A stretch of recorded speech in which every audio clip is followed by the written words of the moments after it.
Hey, John Ruffolo, how you doing? Good, thanks. How are you? Good, thank you. Again, from my home country, TO, otherwise known as Toronto, and me being from Montreal, we're supposed to be rivals, but at the end of the day, we're in the same league.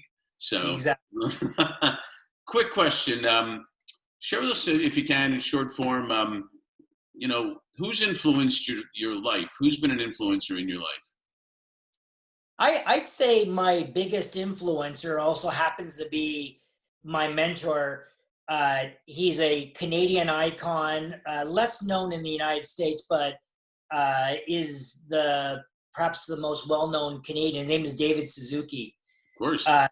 He's an environmentalist, brilliant scientist that decided in the early 60s that he needed to change the world and was one of the early warning signalers of climate change.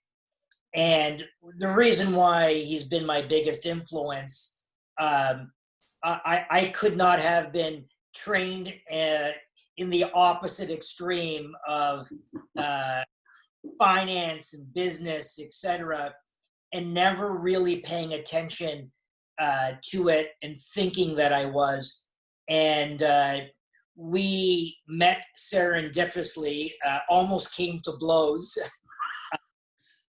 because we were at the opposite extremes from a polarization perspective, and then quickly discovered where our commonalities were and where humanity was and how we loved our kids and our family. And now we've become the closest of allies.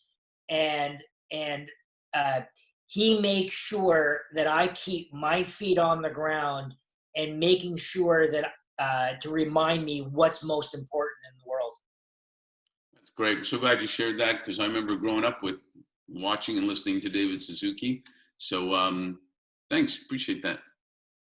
Thank you.